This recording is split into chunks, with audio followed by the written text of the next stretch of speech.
ایک مثالی دعا ہمیں یسوع کی سکھائی ہوئی دعا کو الہی خاکے کے طور پر تخلیقی انداز سے، دلیری سے اور مسلسل اپنی شخصی اور اجتماعی دعاؤں میں استعمال کرنے کی ضرورت ہے۔ دراصل دعائے ربانی جیسا کہ ہم اسے لوکا کی انجیل میں پڑھتے ہیں، یہ متی کی انجیل میں درج یسوع کے پہاڑی واس کے دوران سکھائی گئی دعا کی نسبت مختصر دکھائی دیتی ہے جب ہم ان دونوں کا موازنہ کرتے ہیں۔ لیکن اس خاص واقعے میں ایسا لگتا ہے کہ ایک شخص یسوع کے پاس آیا، لیکن شاید پہاڑ پر نہیں، لیکن وہ یسوع سے پوچھتا ہے کہ دعا کیسے کی جائے، اور پھر یسوع لوگوں کے گروہ سے مخاطب ہوا۔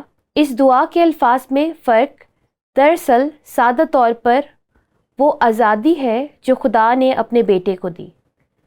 بنیادی طور پر اس معاملے میں یہ وہی دعا ہے، وہی خیالات ہیں، لیکن صرف الفاظ مختلف ہیں۔ اس لیے ہم ایک تخلیقی پہلو کو بھی دیکھتے ہیں۔ جب یسوع نے ہمیں دعا کرنی سکھائی کہ سوال کا جواب دیتا ہے۔ لوکا کی انجیل میں دعائے ربانی کچھ اس طرح سے درج ہے۔ اس نے ان سے کہا، لیکن یہاں میں یہ بھی کہنا چاہوں گی کہ جب وہ ان سے کہتا ہے تو ان سے انفرادی طور پر کسی ایک شخص نے سوال پوچھا تھا، اور پھر وہ اس سوال کا جواب لوگوں کے ایک گروہ کو دیتا ہے۔ اور اس نے ان سے کہا، جب تم دعا کرو تو کہو، اے باپ، تیرا نام پاک مانا جائے، تیری بادشاہی آئے، ہماری روز کی روٹی ہر روز ہمیں دیا کر، اور ہمارے گناہ معاف کر، کیونکہ ہم بھی اپنے ہر قرض دار کو معاف کرتے ہیں، اور ہمیں آزمائش میں نہ لا۔ اب اگر آپ نے پرانے کنگ جیمز ترجمہ میں سے دعائے ربانی سیکھی ہے تو یہ بنیادی طور پر پہاڑی واس سے اخذ کی گئی ہے، اس لیے آپ فرق محسوس کرتے ہیں۔ اگرچہ یہ ایک فرق ترجمہ ہے، لیکن آپ فرق کو دیکھ سکتے ہیں۔ آپ نے دیکھا کہ یہ مختصر اور زیادہ واضح ہے جو یسوع نے سکھائی تھی، اور اگرچہ یسوع نے بذات خود اسے مختصر رکھا ہے تو بھی یہ عناصر بہت زیادہ اہم ہے، اور جب ہم دعا کرتے ہیں تو یہ ہمارے لیے ایک نمونہ ہے۔ دراصل میں سادہ طور پر آپ کو اس مختصر دعا کے ہر ایک عنصر کے تعلق سے بتانا چاہتی ہوں کہ کس طرح کلام میں دیگر جگہوں پر ان کی تصدیق کی گئی ہے۔ مثال کے طور پر میں نے اسے عنوان دیا ہے کہ ہمیں کیسے دعا کرنی چاہیے، کیونکہ یسوع نے کہا تھا تمہیں اس طرح دعا کرنی چاہیے۔ اس لیے پہلے مشاہدہ کچھ اس طرح سے ہے، ہمیں خدا کو اپنا باپ کہہ کر مخاطب کرنا چاہیے، یا ہم اسے کہہ سکتے ہیں، اور یہ بات اس کے بیٹے یسوع مسیح کے وسیلہ سے اس کے ساتھ ہمارے قریبی تعلق کو ظاہر کرتی ہے۔ لیکن پہلے میں آپ کو رومیو 8 باب کی 15 آیت کی طرف لے جانا چاہتی ہوں، جہاں پولس نے لکھا ہے، کیونکہ تم کو غلامی کی روح نہیں ملی جس سے پھر ڈر پیدا ہو، بلکہ لے پالک ہونے کی روح ملی جس سے ہم ابا یعنی اے باپ کہہ کر پکارتے ہیں۔ اور یہ ایک قریبی تعلق ظاہر کرنے والی اصطلاح ہے۔ اب یہ بھی کہہ سکتے ہیں کہ ابو، پاپا یا ڈیڈی یا باپ۔ دوسرے لفظوں میں یہ خدا کے ساتھ ہمارے تعلق کے لحاظ سے ایک نمایاں بیان ہے، کیونکہ مسیح میں وہ ہمارا باپ ہے۔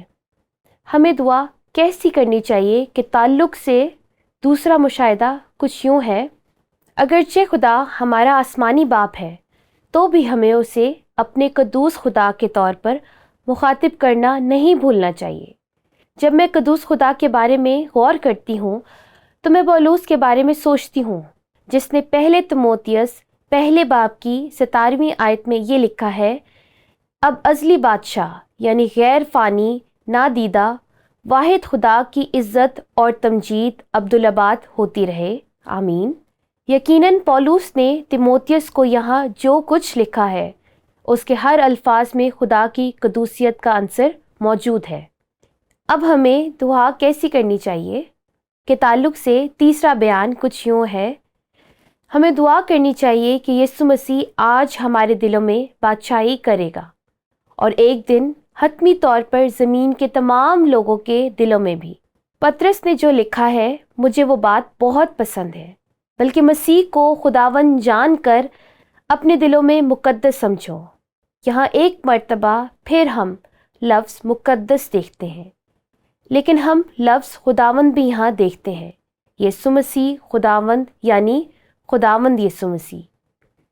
ہمیں یہ بات یاد رکھنی چاہیے کہ جب بھی لفظ خداوند یسوع کے ساتھ استعمال کیا گیا ہے تو اس سے مراد اس کی الوہیت ہے، لیکن اس کا یہ بھی مطلب ہے کہ وہ خدا ہے، وہ خداوند ہے، سب کا خداوند ہے۔ ایک چوتھا مشاہدہ جو کہ دعا کے اس عنصر سے تعلق ہے، ہمیں دعا کرنی چاہیے کہ خدا ہماری روزمرہ کی جسمانی ضروریات کو پورا کرے گا۔ خدا نے ہمیں بتایا ہے کہ ہم اس تعلق سے دعا کریں، یہ بات اس کی مرضی میں شامل ہے۔ اس لیے جب پولس قید کی حالت میں فلپیوں کی کلیسیا سے اپنی ضرورت کے لیے جسمانی چیزوں کو وصول کرتا ہے تو وہ انہیں لکھتا ہے کہ میرا خدا اپنی دولت کے موافق جلال سے یسوع مسیح میں تمہاری ہر ایک احتیاج رفع کرے۔ لیکن یسوع نے دعا کا ایک پانچواں عنصر بھی دیا ہے، ہمیں معاف کرنے کی روح کے لیے بھی دعا کرنی چاہیے۔ یقیناً ہمیں نئے عہد نامے میں یہ تصور ہر جگہ ظاہر ہوتا ہوا دکھائی دیتا ہے۔ افسیوں 4 باب اس کی 32ویں آیت میں اس کی ایک مثال ملتی ہے، اور ایک دوسرے پر مہربان اور نرم دل رہو، اور جس طرح خدا نے مسیح میں تمہارے قصور معاف کیے ہیں تم بھی ایک دوسرے کے قصور معاف کرو۔ کیسے ممکن ہے کہ ہم دوسروں کو معاف نہ کریں جبکہ ہم نے خود یسوع مسیح میں اپنے گناہوں کی معافی کو حاصل اور قبول کیا ہے؟ اس لیے ہم یسوع کی اس دعا میں معافی کے تصور کو بھی دیکھتے ہیں، اور چھٹا عنصر یہی ہے۔ ہمیں گناہ کی قوت سے محفوظ رہنے کے لیے خدا سے دعا کرنی چاہیے۔ یسوع نے کہا ہمیں آزمائش میں نہ پڑنے دے بلکہ برائی سے بچا۔ افسیوں 6 باب اس کی 16ویں آیت میں پولس نے جو لکھا ہے مجھے وہ پسند ہے، اور ان سب کے ساتھ ایمان کی سپر لگا کر قائم رہو۔ ایمان کی سپر ہی کیوں؟ اپنی حفاظت کے لیے، شیطان اور اس کی بدروحوں اور اس کے تمام جلتے ہوئے تیروں سے حفاظت کے لیے جو وہ ہم پر پھینکتا ہے، اور ان سب کے ساتھ ایمان کی سپر لگا کر قائم رہو جسے تم اس شریر کے جلتے ہوئے تیروں کو بجھا سکو گے۔ اس لیے ان تمام دعائیہ عناصر کے نئے عہد نامہ میں ہر جگہ تصدیق کی گئی ہے۔ اس لیے میں نے اس بات پر زور دینے کے لیے کچھ آیات کا حوالہ دیا ہے تاکہ مثال کے ساتھ اس بات کو واضح کر دوں۔ اس مثالی دعا کو سیکھنے کے بعد یسوع نے جو کچھ کہا وہ مجھے پسند ہے۔ وہ اپنے شاگردوں کی حوصلہ افزائی کرتا ہے کہ وہ دلیر بنیں اور تسلسل قائم رکھتے ہوئے یاد رکھیں کہ خدا یقیناً ہمارا پیار کرنے والا ہے اور فکر کرنے والا آسمانی باپ ہے۔ اس لیے 11ویں باب کی 9ویں آیت میں یسوع نے جو کہا وہ لوکا رسول یوں بیان کرتے ہیں، بس میں تم سے کہتا ہوں ایک مرتبہ پھر یاد رکھیں کہ یہ بات مثالی دعا کے بعد کہی گئی ہے۔ بس میں تم سے کہتا ہوں مانگو تو تمہیں دیا جائے گا، ڈھونڈو تو پاؤ گے، دروازہ کھٹکھٹاؤ تو تمہارے واسطے کھولا جائے گا۔ یقیناً یہ بات مسلسل دعا کا اظہار ہے۔ اب اس تعلق سے اظہار اور رد عمل کے طور پر سادہ سوال یہ ہے، ہم کن تخلیقی طریقوں کے ذریعے یسوع مسیح کی مثالی دعا کو شخصی اور اجتماعی دعاؤں میں استعمال کر سکتے ہیں؟ شاید ہم سارا دن خیالات پیش کرنے میں گزار سکتے ہیں کہ ہم یہ کام کیسے کر سکتے ہیں، لیکن ایک کام جو مجھے کرنا پسند ہے، خاص طور پر اجتماعی دعا میں، یعنی بطور پاسبان اور پرستش میں رہنما کے طور پر، کہ اس مثالی دعا کے تمام عناصر کو لیا جائے اور اس کے ساتھ عام گیتوں اور کچھ دعائیہ گیتوں کا استعمال کیا جائے۔ مثال کے طور پر خدا ہمارے باپ کے عناصر کو لیں۔ آپ کسی گیت کے ایک حصہ کو لے سکتے ہیں، مثلاً باپ میں تجھ سے پیار کرتی ہوں، میں اپنی زندگی تجھے پیش کرتی ہوں، اور پھر گیت کے باقی حصہ میں یسوع اور روح کا ذکر بھی ہے۔ میرا مطلب ہے کہ آپ خدا آسمانی باپ پر توجہ رکھے۔ یا پھر ایک پرانے گیت کے بارے میں کیا خیال ہے؟ تیری وفاداری عظیم ہے اے خدا باپ، اس لیے بہت سے گیت ہیں۔ در حقیقت میں نے گیتوں کی کتاب میں باپ کے تصور پر غور کیا ہے، اور کم از کم 20 ایسے گیت اور کورس ہیں جس میں خدا ہمارا باپ پر توجہ رکھی گئی ہے۔ اس لیے یہ دعا ہے، یہ ایک اجتماعی دعا ہے۔ اس لیے ہمارے پاک خدا کے تصور کو لے۔ اب اس تعلق سے آپ کے ذہن میں کون سا گیت آتا ہے؟ قدوس قدوس قدوس ہمارا خداوند قادر مطلق خدا۔ اسی طرح مسیح کی بادشاہی اور حکمرانی کے تصور کو لے۔ کیا آپ کو کوئی گیت یاد آ رہا ہے؟ وہ خداوند ہے، وہ مردوں میں سے جی اٹھا ہے، وہ خداوند ہے۔ یہ یسوع مسیح کی ہمارے دلوں میں بادشاہی کرنے کے تعلق سے گیت ہے، اور اس کا اطلاق اس دن کے تعلق سے بھی ہے جب ہم دعا کرتے ہیں کہ وہ بادشاہی کرے گا، تیری بادشاہی آئے۔ اب آپ ان تمام عناصر کو لے کر دعا کر سکتے ہیں۔ اسے موسیقی کا رنگ دیں، اسے دعا میں ڈھالیں۔ یہ ایک شاندار اجتماعی تجربہ بن جائے گا، لیکن آپ اسے شخصی دعا کے لیے بھی استعمال کر سکتے ہیں۔ آپ ان تمام عناصر کو لے کر اپنی شخصی دعا میں رہنمائی کے لیے سادہ طور پر استعمال کر سکتے ہیں، جیسا کہ اے خدا میرے آسمانی باپ، میں تیری قدوسیت کے لیے تیرا شکر کرتی ہوں۔